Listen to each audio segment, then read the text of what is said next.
추수감사주일입니다. 말씀을 통해 추수감사절이 어떤 절기이며 왜 필요하고 어떻게 지내야 하는지 성경이 말씀하신 바를 알아 그저 1년에 한 번씩 찾아오는 행사가 아니라 진정한 은혜를 누리는 복된 시간 되기를 소망합니다. 성경에 나오는 초막절을 근거로 우리는 추수감사절을 지킵니다. 그러므로 초막절을 잘 이해할 필요가 있겠습니다. 우리가 잘 아는 바와 같이 초막절은 또 다른 이름들을 가지고 있습니다. 무엇입니까? 장막절, 수장절 그렇게 부르기도 합니다. 초막은 이스라엘 민족이 광야에서 생활할 때 거처로 삼았던 장막을 가르칩니다. 그래서 장막절이라 말하기도 하는 것입니다.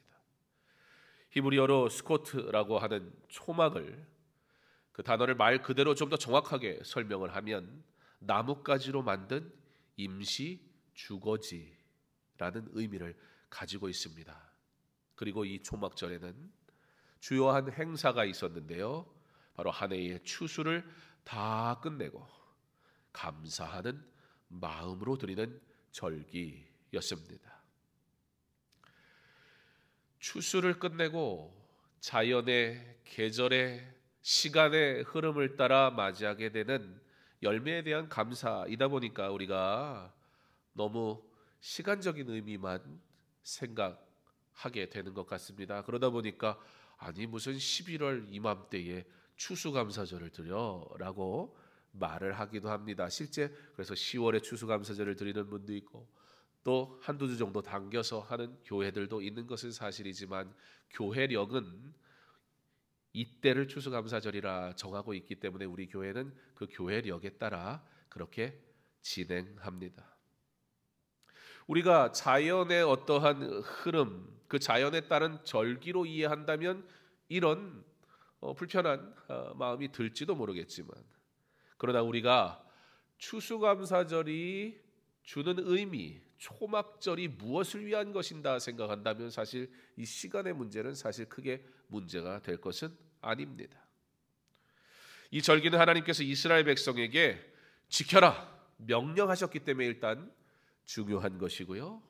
왜 지키라고 하셨는가? 하나님께서는 40년의 광야 생활 동안 보호하신 하나님의 구원 역사를 기념하게 하시려고 이 일을 위해 함께 모여서 내가 하나님의 자녀 되었구나, 우리가 하나님의 백성이구나, 이 정체성을 다시 한번 확인하고 세워가게 하시려고 절기를 지켜라 라고 말씀하셨습니다. 이와 같이 굉장히 중요한 목적과 기능을 가지고 있다는 것입니다. 그러므로 오늘 우리는 추수감사주일로 모였을 때 이것에 우리에게 은혜를 베푸시는 하나님이 누구신가, 우리의 삶의 필요를 베푸시는 하나님이 누구이신가에 대한 분명한 확신을 가지고 하나님 오직 하나님이 공급하시는 것으로 내가 삽니다, 이 믿음의 고백을 통해 나는 하나님의 자녀입니다, 그 정체성을 확실히 하는 그런 은혜의 시간으로 삼으시기를 바랍니다. 자, 이 절기 누가 하나님 앞에 나올 수 있습니까? 하나님의 백성이지요. 그런데 이 절기는요, 한 해의 추수를 다 마무리하고 모이는 절기였기 때문에 어떤 성격이 강하냐? 잔치 같은 성격이 강했습니다. 여러분, 기본적으로 잔치를 하면 예전에 동네 잔치합니다 그러면 뭐예요? 요즘은 남의 잔치가 나랑 무슨 상관이야? 워낙 개인주의적인 생각과 생활이 강한 시대니까 뭐 그렇게 할지 모르겠지만 그래도 지금 시골에 가면 지금도 시골은 좀 그런 분위기 있지 않습니까? 동네 잔치 그런 뭐예요?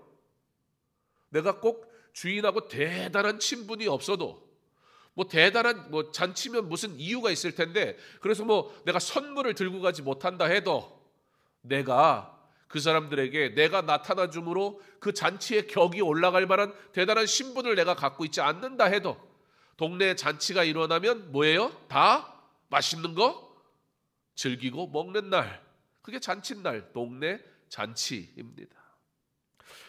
오늘 성경을 보면 참여할 대상이 누구인가를 한 명 한 명 굉장히 정확하게 집어주고 있는데요.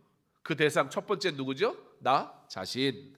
사랑하는 성도 여러분, 내가 하나님께서 허락하신 이 잔칫날 하나님의 백성됨을 내가 온전히 고백함으로 참 즐거움에 참여하는 은혜가 있으시기 바랍니다. 그런데 나만이 아니고 나를 비롯하여 또 누구예요? 나의 자녀, 우리 자녀들과 함께 오늘 예배 드리는데요, 우리의 자녀와 함께 예배하는 것, 우리의 자녀와 함께 하나님 앞에 나오는 것, 우리의 자녀와 함께 하나님이 주신 이 잔치를 즐기는 것 중요하지요. 자, 여기까지 누구나 할 수 있습니다. 그런데 오늘 성경은 뭐라고 그래요? 노비와 레위인과, 레위인은 따로 땅을 분배받지 않았기 때문에 그 지역마다 레위인들이 있어요. 그러니까 자기 지역에 살고 있는 레위인들도 다 초청하는 거예요. 그리고 객과, 객이 뭐예요? 손님, 멀리서 온 사람, 어떻게 보면 잘 모르는 사람일 수도 있어요. 고아와 과부도 누구도 이 잔치에 소외되지 말아야 한다. 정말로 모두가 즐거워하는 잔치. 그러므로 우리가 추수감사주의를 지킨다고 하는 것은 내게 주신 은혜에 대한 감사의 고백도 해야 되지만, 우리가 이거는 잘 알고 있고 그렇게 해왔는데, 그런데 성경대로 우리 해보자는 거예요. 성경 말씀대로 살아야 되잖아요. 우리 전통이 중요한 게 아니고, 우리는 추수감사절날 그런 거 안 했습니다, 그런 거나 마나 성경이 뭐라고 했느냐, 그게 더 중요한 거예요. 근데 어느덧 교회가 나름 역사가 길어지다 보니까 하나님의 말씀보다 교회 전통이 더 중요해져 버렸어요. 내 신앙의 전통이 더 중요해져 버렸어요. 사랑하는 성도 여러분, 성경대로 사는 은혜가 있기를 간절히 소망합니다. 모든 신앙생활의 기준이 반드시 성경이 되어야 할 줄 믿습니다. 자, 성경은 우리에게 뭐라고 말하느냐? 고아와 과부와 객과 노비까지도. 이 추수감사절에는 누구나 다 하나님의 은혜에 감사하며 기뻐해야 한다. 그 잔치에 모두 참여하여 즐거워하라 말씀하고 있습니다. 이게 무엇이다? 진짜 잔치다. 이거 우리만 즐거워하면 안 되겠지요. 그래서 많은 교회들이 추수감사절에 정성껏 준비하여 드린 헌금을 이웃을 위해 나누는데 사용하고는 합니다. 우리 교회가 섬기는 선교단체 중에 애꿈 선교회라고 있어요. 에스겔의 꿈이라는 뜻인데요, 그 선교단체는 미자립교회와 농어촌교회를 협력하고 지원하고 후원하고 동역하는 그런 동역사역을 하는 그런 선교단체인데요, 그 단체의 선교사님, 목사님이 정말 큰 교회에 담임 목회를 하셨고 또 청년 사역으로 굉장히 유명하신 분이에요. 근데 그분이 그 모든 사역을 다 내려놓고 작은 교회들이 이 세워져가는 그 과정이, 누군가가 든든하게 지원을 해주면 아름다운 교회 하나가 또 세워질 수 있는데, 한 교회가 거대해지기보단 주님의 아름다운 교회가 많이 세워지는 것이 더 귀한 사역이기에 그 모든 걸 다 내려놓고 그 일에 헌신해서 사역을 하세요. 그런데 이 단체에 저희도 이제 후원을 하는데요, 저희처럼 후원하는 교회 한 곳이 매년, 그 애꿈성교회에 소속된 교회가 굉장히 많거든요. 그런데 매년 쌀을 구입을 해가지고 추수감사절이 되면 교회가 그 선교회에 소속된 모든 교회에 쌀을 다 보내요. 보통 일이 아니죠. 이 일을 매년 꾸준히 해오고 있습니다. 굉장히 도전이 돼요. 이게 교회다. 교회가 뭐 해야 할까? 교회가 어떤 일 해야 주님이 기뻐하실까? 우리만의 잔치가 되었는데 이 일을 어떻게 하지? 우리 주님은 우리만의 잔치를 벌이고 있으면 내가 초청하라고 한 사람은 다 어디 갔냐 물으실 텐데, 왜 우리가 추수감사절에 전도축제도 함께 하는 줄 아세요? 그들이 함께 이곳에서 예배할 때 그게 진짜 잔치잖아요. 우리만 즐거우면 되겠습니까? 구원의 은혜 감사하지요. 근데 우리만의 감사로 끝나면 안 된다. 특별히 초막절은 우리의 추수감사절에 근거가 되는 초막절은 이와 같이 모두가 함께 즐거워하는 날인데, 그들은 어디에 있나? 우리의 이웃은 어디에 있나? 우리 반드시 생각해 보아야 할 것입니다. 어제 오늘 성례식이 있기 때문에 성례 당회를 어제 하면서 우리 추수감사절, 이번 추수감사절 헌금은 어떻게 사용할까요? 의논하는 중에 당회에서 이번에는 우리가 미자립 교회나 또 애꿈성교회 소속된 교회나 동역하는 교회들, 어려운 교회들, 이제 다시 한번 위드 코로나 시대라 일어서려고 하는데 사실 일어설 힘이 아직은 좀 부족합니다. 그래서 전도 사역에, 복음 전하는 일에, 교회가 다시 한번 세워지는 일을 위해서 우리가 추수감사 헌금을 그 교회들에게 지원하기로 그렇게 결정을 했습니다. 여러분들의 귀한 헌금이 이웃을 돌아보고 하나님께 영광이 되고 하나님이 기뻐하시는 아름다운 제물 되기를 간절히 소망합니다. 이 아름다운 일에 우리가 늘 기쁨으로 참여할 수 있기를 간절히 소망합니다. 말씀대로 순종하고 성경적 가르침에 따라 기쁨으로 드리는 헌금, 여러분 이거보다 더 기쁜 드림이 어디에 있겠습니까? 우리가 주께 귀한 것 드릴 때 하나님께 영광이 되고 이웃교회에게 위로가 되는 것, 그게 바로 교회가 존재하는 이유입니다. 강서중앙교회를 이곳에 세우신 이유가 무엇일까요? 우리를 통해 하나님의 백성됨을 아는 우리를 통해 하나님의 백성 되기를 소망하는 많은 이들을 품는 사역을 하도록 이 땅 위에 이곳에 이 지역에 주의 교회를 세웠으니 추수감사절이 우리만의 기쁨으로 끝나지 않고 나눔의 기쁨이 되기를 간절히 소망합니다. 과일이 여기에 쫙 있어요. 초막절이라고 부르는데 장막절이라고 부르기도 하고 또 뭐라고 부른다고 그랬죠? 수장절이라고 부르기도 합니다. 왜 그러냐? 초막절 추수는, 그때 추수는 어떤 추수냐? 과일 추수예요. 보리, 쌀 그런 게 아니고, 보리가 아니고 과일 추수를 하는 거예요. 그래서 한 여름에 추수한 그 과실을 이제 창고에 저장한다. 저장하는 때, 그래서 수장절이다. 그렇게 부르는 겁니다. 그래서 여기 과실이 쫙 있는 거예요. 그러니까 이 과실을 어떻게 해라? 성경이 뭐라고 얘기해요? 우리가 맛있게 먹어라? 우리도 먹어야죠. 먹을 수 있지요. 그러나 과일을 한 번도 안 드셔본 분은 꼭 한번 얘기를 하세요. 가는 길에 이 과일을 드릴 테니까. 나는 과일을 구경을 해본 적이 없다. 그런데 어떻게 알아? 모두가 즐거운 잔치가 되라. 그게 초막절이라고요. 그래서 이 과일이 우리가 먹어도 되지만 할 수 있다면 우리 이웃들에게 나눠주는 것이 더 좋겠다. 그게 목적에 굉장히 부합하잖아요. 하나님 말씀대로 하는 거잖아요. 우리가 먹어도 돼요. 뭐 이거 우리가 먹는다고 잔치날에 누구도 소외되면 안 되니까. 그러나 우리가 이것을 우리가 섬기는 이웃들 있잖아요. 어려운 분들 있잖아요. 그분들에게 나눈다면 이 추수감사절의 기쁨이 배가 될 것이고, 하나님 말씀대로 우리가 섬기니 하나님 영광 될 것이고, 하나님의 이름으로 나누니 그들도 하나님의 은혜를 경험할 것이고, 추수감사절이 이와 같이 우리만의 잔치가 아니라 나눔과 섬김의 잔치가 돼 하나님께 영광 돌리는 거룩한 절기 되기를 소망합니다. 얼마 동안 이 잔치를 하라? 7일 동안, 2회 동안. 그런데 레위기 23장 33절에서 43절의 말씀을 보면 이 초막절에 대한 구체적인 설명이 나오는데요. 2회 동안 지내는데 이렇게 기록이 납니다. 첫날에는 성회로 모일지니 너희는 아무 노동도 하지 말지며. 성회로 모이라, 이게 무슨 말이냐? 안식일을 첫날로 삼아라, 그 뜻이에요. 그래서 7일간 진행되는 초막절이었지만 실제 8일 진행이 됐습니다. 왜요? 안식일로 첫날을 시작해서 7일을 보내고 7일이 끝나고 나면 그 다음에 또 뭐가 와요? 8일째가 안식일이잖아요 또. 그래서 8일간 이 축제를 보냈습니다. 왜 성회로 모이라 했을까요? 왜 안식일을 첫날로 삼으라 했을까요? 그 답을 이미 줬는데요. 뭐라고 해요? 너희는 아무 노동도 하지 말지며. 아무 노동도 하지 말라는 게 무슨 말이에요?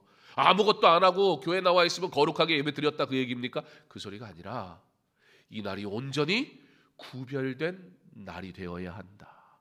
하나님의 백성이 구별되어야 할 것과 하나님의 날이 구별되어야 할 것과 하나님의 일이 구별되어야 하는 것, 그게 바로 하나님 앞에 드리는 감사다. 우리가 오늘 나의 삶이 온전히 하나님 앞에 구별되겠습니다. 하나님, 내가 성결하게 살겠습니다. 정결하게 살겠습니다. 하나님의 백성으로 살아가겠습니다. 이 믿음의 고백이야말로 그 어떤 드림보다 먼저 우선되어야 할 것입니다. 성회로 모여라. 노동을 금해라. 오직 하나님께 구별되라. 안식일의 그 목적대로 구별된 성도들이 하나님 앞에 나와 내가 하나님의 백성이다, 그 정체성을 확인하는 시간, 바로 이 절기가 주는 목적이요 유익이라는 겁니다. 우리의 일상들과 계획들과 생활들을 성실히 살아가다가 그 모든 것을 잠시 멈추고 온전히 예배하고 찬양하고 기도하고 복음 전하는 날, 하나님의 날로 구별하여 하나님의 백성 되었음을 인식하고 훈련받고 성숙한 성도로 살아가는, 그렇게 더욱 하나님께 집중하는 나를 통해 하나님을 더 닮아가는 은혜가 있기를 소망합니다. 이와 같이 하나님의 백성은 구별됨을 훈련하는 삶이 있어야 합니다. 우리가 온라인 예배를 드리지만 이제는 우리가 with 코로나라는 이름으로 살아간다면, 이때는 우리가 어떤 신앙의 결단과 삶을 살아야 할까? 이전에는 알 수 없는 질병, 그러므로 협력과 협조가 필요했던 시대였기 때문에 성도의 안전과 이웃의 건강과 안전을 위해 우리가 이 거룩한 예배, 현장에 모이는 예배보다 더 좋은 예배가 어디 있습니까? 그럼에도 불구하고 그것을 우리가 하나님의 영광을 위해 잠시 양보했다가, 그러나 예배는 지켰죠. 온라인으로. 이제는 함께 살아가는 시대가 됐습니다. 세상도 그렇게 얘기하는데 우리가 예배를 주저한다면 그건 크게 고민해 봐야 할 일이지 않겠습니까? 이제는 함께 구별된 삶을 사는 일에 적극적으로 나와야 합니다. 그리스도인들이 세상에 모이지 못하게 한다고 난리더니 그 봐라, 1년 2년 지나고 나니까 알아서 교회들 안 나가네. 그게 대단한 신앙이었다고, 이런 비웃음거리가 돼서는 안 되잖아요. 우리가 그래서 안 모인 겁니까? 그건 아니죠. 구별되었다는 것, 하나님의 백성 되었다는 것은 하나님 앞에 바른 결단을 하는 삶을 살아야 한다는 거예요. 상황과 환경이 어떠하다 할지라도 이제는 모이기를 힘써야 할 때인 줄 믿습니다. 구별되어 거룩한 예배로 하나님께 영광 돌리기 원합니다. 그런데 이 절기가 그래서 어쩌라는 것이냐, 결국 무엇을 의미하는 것이냐, 하나님이 우리에게 주시는 모든 명령들은요, 우리가 찬찬히 들여다보면 결국 누구를 위한 것이에요? 나를 위한 거예요. 하나님께 어떻게 해라 그런 명령이다 보니까 뭔가 내가 대단한 수고를 하고 헌신을 하는 것 같지만, 이 절기를 통해 주시는 하나님의 은혜가 뭐냐? 15절은 온전히 즐거워하라 이렇게 끝이 나고 있거든요. 이 말씀을 조금 더 우리가 직역해서 해석을 해보면 너희에게는 기쁨만 있을 것이다, 이런 의미가 돼요. 그런데 그 말이 우리가 15절 초반에 절기를 지키라 하는 말과 사실은 같은 이야기라는 것을 우리는 알아야 합니다. 절기를 지키는 게 뭐라고요? 즐거워하는 거다. 왜 그러냐? 지키라 하는 이 단어, 이 원어의 뜻은요, 춤을 추거라, 제사를 드려라, 그런 얘기예요. 그러니까 제사를 지내는 일은 어떠한 일이다? 춤추는 일이다. 하나님 앞에 예배하는 것은 어떠한 일이다? 춤추고 즐거워하는 일이다. 이 시간을 간신히 버티고 돌아가지 말고, 이 시간에 하나님이 나에게 예배하게 하셨으니 즐거이 하나님을 찬양하다가 돌아가는 은혜가 있기를 바랍니다. 하나님께서 그들에게 복 주시겠다 말씀합니다. 그런데 여러분, 이 복 주신다는 이 단어는요, 어떤 의미냐면 아직 받지 않은 미래에 받을 복을 인하여 즐거워하라, 그런 의미를 가지고 있습니다. 무슨 얘기입니까? 하나님의 약속을 확신함으로 사는 것이 신앙이다. 우리가 히브리서 계속해서 말씀을 쭉 7번 봤고, 오늘은 절기라 신명기 말씀 오고 다음 주에 이제 히브리서 마지막 믿음의 사람들 설교할 건데요. 그 히브리서 11장 1절은 어떻게 시작합니까? 믿음은 바라는 것들의 실상이요 보이지 않는 것들의 증거니라. 무슨 말이에요? 나의 때가 아니라 하나님의 완전하신 때를 따라 살아가는 것이 성도다. 우리의 신앙의 선진들이 이러한 믿음으로 살다가 천국에 갔습니다. 나의 때에 이루어지고 내가 원하는 것이 내가 원하는 시점에 이루어지는 게 복이 아니라 완전하신 하나님께서 가장 온전한 때에 이루실 하나님의 일을 기대하며 사는 것. 그러므로 이 복을 누려라 하시는 하나님의 말씀은 어떤 복이에요? 아직 내게 이루어지지 않았으나 반드시 이루어질 것을 믿는 그 믿음으로 받는 복. 그 복을 인하여 어떻게 하라는 거예요? 춤추라는 거예요. 즐거워하라는 거예요. 이와 같이 절기는 하나님의 공급하심을 따라 받은 은혜가 얼마나 큰지를 고백하는 날입니다. 초막절은 하나님의 백성이 하나님의 은혜를 누리고 있음을 고백하며 공급하신 것으로 함께 즐거워하는 복된 날. 나는 하나님의 공급하심을 경험하고 또한 감사하며 살아가고 있는지 점검되기를 바랍니다. 오늘 추수감사 예배를 드리는 이 날에 코로나라는 이 어려운 시기에도 우리를 도우시고 인도하신 하나님께 온전한 감사의 고백으로 영광 돌리며 이 절기를 기쁨으로 누리시고 이 제사를, 이 예배를 온전히 춤추며 즐거워하며 우리에게 공급하시는 과실을, 삶의 필요를 공급하시는 하나님의 은혜를 따라 나만의 축제가 아니라 모두가 함께 하나님의 이름으로 즐거워하는 추수감사절을 통해 우리가 매일 모여 예배할 거예요. 오늘 저녁부터 토요일 그리고 주일까지 처음으로 초막절처럼 제대로 이 한 주를 우리가 보낼 건데요. 여기다가 저 주차장과 로비에 텐트까지 치고, 유대인들은 그렇게 하거든요. 초막절에 아버지가 자녀들 데리고 거기 좀 나가면 사막이 있잖아요. 그리고 거기다 텐트를 탁 치고 거기에서 같이 하룻밤을 보내는 거예요. 자녀들과. 그러면서 뭐라고 하냐면 우리의 조상이 광야 생활할 때 하나님께서 보호하셨다. 이렇게 삶으로 가르쳐 주거든요. 어떤 교회 주일학교가 그래가지고 초막절 행사를 했다. 그런 얘기를 제가 들은 것도 봤어요. 교회 로비에다가 진짜 텐트 치고 아이들이 주일학교 수련회를 그렇게 했다. 그런 얘기를 들은 적도 있는데 우리가 텐트까지 친지도 않겠지만 이번 한 주 2회 동안 즐거워하라. 어떻게 해요? 춤추면서 제사 드리면서 예배하면서 한 주간 우리가 부흥회로 예배 드릴 텐데 우리가 초막절 감사의 은혜를 한 주간 나누며 하나님의 일꾼을 온전히 세워가는 그 은혜의 시간들을 보내므로 강서중학교회가 이곳에 세워짐으로 많은 이들이 하나님의 은혜를 누리게 하는 복된 교회, 믿음의 성도, 저와 여러분 다 될 수 있기를 주님의 이름으로 축원합니다.